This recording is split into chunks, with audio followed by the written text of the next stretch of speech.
రాజకీయ మతపరమైన హింస మూలంగానో మెరుగైన జీవితం కోసమో ప్రజలు వలసపోవడం తెలిసిందే. కానీ వాతావరణ మార్పుల వల్ల ఇప్పుడు ఏకంగా ఒక దేశ జనాభా యావత్తూ తరలిపోవాల్సి వస్తుంది. ఇలాంటి విషాద సందర్భం ప్రపంచంలో ఇదే ప్రథమం. తువాలు దేశీయులు తమ పురిటి గడ్డను శాశ్వతంగా విడిచిపెట్టాల్సిన అనివార్య పరిస్థితులు వచ్చేశాయి. అంతకంతకు పెరుగుతున్న సముద్ర మట్టం వారిని అపారంగా భయపెడుతోంది. ఏ రాత్రికో సముద్రం తమను ముంచేస్తే ఎవరు కాపాడతారని భయపడింది. దాంతో ఇక ఆ దేశమే మొత్తంగా మరో ఖండానికి వలసబాటు పట్టింది. కొత్త ప్రదేశంలో స్థిరపడాల్సి రావడం, పిల్లా పాపలతో ఎక్కడికని వెళ్లడం, ఎలా బ్రతకడం అన్నది తువాలీయులను వేధిస్తోంది. లేత నీలిరంగు సాగర జలాలు, పగడపు దిబ్బలు, పొడవాటి కొబ్బరి చెట్లతో ప్రకృతి సౌందర్యం తొణికిసలాడే 9 ద్వీపాల బుల్లి దేశం తువాలు. నృత్య సంగీతాలతో మమేకమైన జీవనం, 3000 సంవత్సరాల సాంస్కృతిక వైభవం అక్కడి ప్రజల సొంతం. హవాయ్, ఆస్ట్రేలియాల నడుమ పసిఫిక్ మహాసాగరంలో ఉండే ఈ చిట్టి దేశానికి ఇప్పుడు పెద్ద ముప్పే వచ్చి పడింది. మరికొన్ని సంవత్సరాల్లోనే అది పూర్తిగా కనుమరుగు కానుంది. నేలతో పాటు అక్కడి జనజీవితాలను వేడెక్కిన సముద్ర జలాలు కబలిస్తున్నాయి.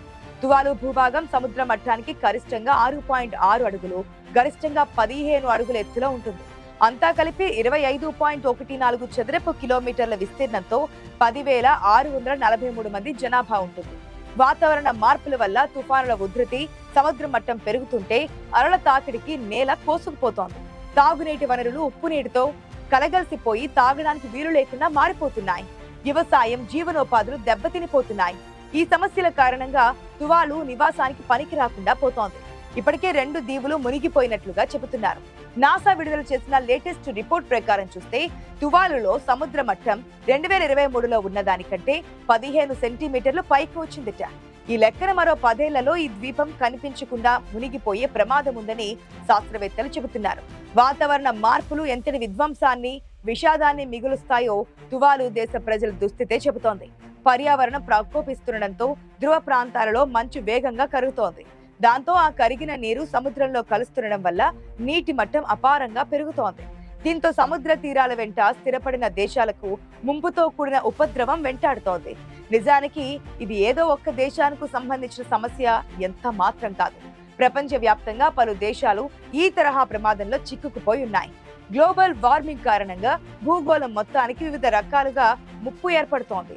ఈ నేపథ్యంలో పర్యావరణాన్ని కాపాడుదామంటూ ఐక్యరాజ్య సమితి ప్రతి ఏటా పిలుపునిస్తూ ఉంటుంది. ఈ అంశంపై ప్రపంచ దేశాలు ప్రతి సంవత్సరం చర్చలు, సమావేశాలు జరుపుతూ ఉంటాయి. ఖచ్చితంగా పాటించాలంటూ కొన్ని కఠిన నిర్ణయాలతో డిక్లరేషన్ విడుదల చేస్తుంటారు. కానీ పాటిస్తామంటూ దాదాపు అన్ని దేశాలు సంతకాలు చేస్తాయి. కానీ కార్పొరేట్ శక్తులు ప్రభుత్వాలను శాసించే ఈ రోజుల్లో ఆ డిక్లరేషన్లు ఏ నాటికి ఆచరణకు నోచుకోవడం లేదు. ప్రపంచ దేశాల నిర్లక్ష్యం వలన మానవాళికి ప్రకృతి పరంగా ఎంతటి ప్రమాదం పొంచి ఉంటుందో తువాలు ఎదుర్కొంటున్న పరిణామాలను చూస్తే తెలిసిపోతోంది. దీనిని బట్టి రేపటి కాలంలో ఇతర దేశాల భవిష్యత్తు ఎలా ఉంటుందో ఊహించుకుంటేనే భయంకరంగా కనిపిస్తోంది. ఇన్నాళ్లుగా రాసుకున్న చరిత్ర, తరతరాల నాగరికతను సముద్రంలో కలిపేసి కన్నీళ్లను అలలపై వదిలేస్తూ మరో దేశానికి, మరో ఖండానికి వలస వెళ్లేందుకు తువాలు దేశం సిద్ధమైంది. ప్రపంచంలోనే ముందస్తు ప్రణాళికతో వలస వెళ్తున్న తొలి దేశం తువాలు. దేశం మొత్తం వలస వెనుక కారణం సముద్ర మట్టం అంతకంతకు పెరుగుతుండడమేనని చెబుతున్నారు. మరో 25 ఏళ్లలో తువాలు దేశం సముద్ర గర్భంలో కలిసిపోనుందని గమనించి మరో ఖండంలోని సురక్షిత ప్రాంతానికి వలసకు ప్లాన్ చేస్తున్నారు. తువాలు దేశం త్వరలో మునిగిపోతుందనే హెచ్చరికలతో ఆ దేశం ఆస్ట్రేలియాతో ఒప్పందం చేసుకుంది. 2023లో పలేపిలి ట్రీటీ ప్రకారం దేశమంతా ఆస్ట్రేలియాకు వలస వెళ్లేందుకు ఒప్పందం కుదిరింది. ఈ ఒప్పందం ప్రకారం ప్రతి ఏటా 280 మంది తువాలియన్స్ కు ఆస్ట్రేలియా శాశ్వత పౌరసత్వాన్ని కల్పిస్తోంది. హెల్త్, ఎడ్యుకేషన్, ఇల్లు, ఉద్యోగాలు కల్పిస్తూ వారికి పౌరసత్వం కల్పించనుంది ఆస్ట్రేలియా. మొదటి దశ వలస కార్యక్రమం 2025 జూన్ 16 నుంచి జూలై 18 వరకు చేపట్టారు. దీనికి భారీ రెస్పాన్స్ వచ్చినట్లుగా తువాలులో ఉన్న ఆస్ట్రేలియన్ హై కమిషన్ తెలిపింది. శాశ్వత పౌరసత్వం కోసం 8,750 రిజిస్ట్రేషన్లు కూడా వచ్చాయి. ఈ ఏడాదిలో ఆస్ట్రేలియా, న్యూజిలాండ్ దేశాలకు 4% జనాభా వలస వెళ్లనుందని సమాచారం. వచ్చే 10 ఏళ్లలో 40% జనాభా తువాలును ఖాళీ చేయనుంది. పర్యావరణ ప్రభావంతో ఒక దేశం మొత్తం ఇలా ఇతర దేశాలకు వలస వెళ్లాల్సి రావడం బాధాకరమైన విషయం. అయితే దక్షిణ పసిఫిక్ మహాసముద్రంలో ఈ సమస్యను ఎదుర్కొనేందుకు వీలుగా తువాలులో $40 కోట్ల కృత్రిమ దీవులను నిర్మించాలన్న ప్రభుత్వ ప్రణాళిక అమలులో తోడ్పడతామని చైనా కంపెనీలు ముందుకొచ్చాయి. కానీ ఈ ప్రతిపాదనను తువాలు తోసిపుచ్చింది. ఎందుకంటే చైనా కంపెనీల ప్రతిపాదన తమ ప్రాంతంలో తైవాన్ ప్రాబల్యాన్ని తగ్గించే ప్రయత్నంగా తువాలు పాలకులు అనుమానించారు. మొదటి నుంచి తైవాన్ కు మద్దతిస్తున్న తువాలు అవసరమైతే ఆస్ట్రేలియాకైనా వెళ్తాం కానీ చైనా మాటలు నమ్మలేమని అన్నారు. నిజానికి పసిఫిక్ మహాసముద్రంలో ప్రాబల్యాన్ని మరింతగా పెంచుకునేందుకు ఇతర దేశాలలో చైనా చేస్తున్న కుటిల ప్రయత్నాలు, అడగకుండానే అందించే చైనా రుణాల గురించి వారికి బాగా తెలుసు. ఈ మిషతో చైనా తమ ద్వీపాలను కొని సైనిక స్థావరాలను ఏర్పాటు చేయాలని చూస్తుందన్న సంగతి వారికి బాగా తెలుసు. అందుకే నిర్ద్వందంగా చైనా కంపెనీల ప్రతిపాదనలను తిరస్కరించడం జరిగింది. నీటిలో మునిగిపోతున్న నావ మాదిరిగా కళ్ళెదుటే కనుమరుగవుతున్న తమ భూభాగాన్ని పరిరక్షించుకోవడానికి తువాలు ప్రభుత్వం ముమ్మరంగా ప్రయత్నిస్తోంది. కోస్టల్ అడాప్టేషన్ ప్రాజెక్టు కింద ఐక్యరాజ్య సమితి, గ్రీన్ క్లైమేట్ ఫండ్, ఆస్ట్రేలియాల సాయంతో పొంగఫలై, నానుమాగా, నానుమి దీవుల్లో 3.6 చదరపు కిలోమీటర్ల మేర నేలను ఎత్తు చేస్తోంది. అక్కడ నీటి సరఫరా, ఆహార భద్రతకు చర్యలు తీసుకుంటోంది.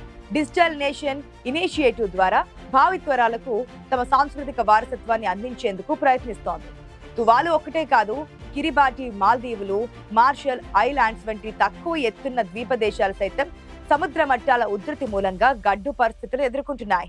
భారతదేశానికి 11,098 కిలోమీటర్ల మేర సముద్ర తీరం ఉంది. సముద్ర మట్టాలు పెరగడం వల్ల సుందర్బన్ అడవులు, లక్షద్వీప్, అండమాన్ నికోబార్ దీవులు, చెన్నై, ముంబై, కోల్కతా, విశాఖపట్నం వంటి చోట్ల నేల కోతకు గురవుతోంది. సముద్ర జీవుల ఆవాసాలు, జీవ వైవిధ్యం దెబ్బతినిపోతున్నాయి. ఎంతో మంది మత్స్యకారులు, గ్రామీణులు స్థానికంగా ఉపాధి కోల్పోయి ఇతర ప్రాంతాలకు వలస వెళ్లాల్సిన పరిస్థితులు ఏర్పడుతున్నాయి. వీటికి అడ్డుకట్ట వేయాలంటే శిలాజ ఇంధనాల వినియోగాన్ని గణనీయంగా తగ్గించి ఆ మేరకు ఉత్పాదకత ఇంధన వనరుల వాడకాన్ని ప్రోత్సహించాలి. పర్యావరణ కాలుష్యం పెరుగుతుందంటే అది కేవలం వాతావరణ మార్పులకే పరిమితం అవడం లేదు. గ్లోబల్ వార్మింగ్ ప్రభావంతో ప్రపంచ వ్యాప్తంగా తీవ్ర పరిణామాలు కనిపిస్తున్నాయి. మొన్నటి ఉత్తరాఖండ్ క్లౌడ్ బర్స్ట్ వర్షాలు, వరదలు, ఉష్ణోగ్రత పెరుగుదల వంటి అంశాలు మానవాళిని భయాందోళనకు గురి చేస్తున్నాయి. ఇది ఇలాగే కొనసాగితే ఈ దుష్పరిణామాల వల్ల భవిష్యత్తులో కొన్ని దేశాలు భూమిపై కనిపించకుండా పోతాయేమోననే ప్రమాదం కూడా ఉంది. ఇవాళ తువాలు అనే చిన్న దేశంతో మొదలై భవిష్యత్తులో పెద్ద పెద్ద దేశాలు, నగరాలకు కూడా ఈ పరిస్థితి తప్పకపోవచ్చు. ముఖ్యంగా పసిఫిక్ మహాసముద్రంలోని చిన్న ద్వీప దేశాలైన తువాలుతో పాటు కిరిబాటి, మాల్దీవులు ముప్పును ఎదుర్కొంటున్నాయి. నెదర్లాండ్స్ వంటి తక్కువ ఎత్తులో ఉన్న దేశాలు కూడా సముద్ర మట్టాల పెరుగుదలతో ముప్పును ఎదుర్కొంటున్నాయి. ప్రపంచ వ్యాప్తంగా 2050 నాటికి సుమారుగా 21.6 కోట్ల మంది వాతావరణ కారక వలసలకు గురి కావచ్చని అంచనా. కాబట్టి తువాలు వంటి దేశాలకు చట్టపరమైన రక్షణ కల్పించాల్సిన బాధ్యత అంతర్జాతీయ సమాజానికి ఉంటుంది. కాబట్టి వాతావరణ కారక నిరాశ్రయాలను, పర్యావరణ వలసదారులను ప్రత్యేకంగా గుర్తించాల్సిన అవసరం ఉంది.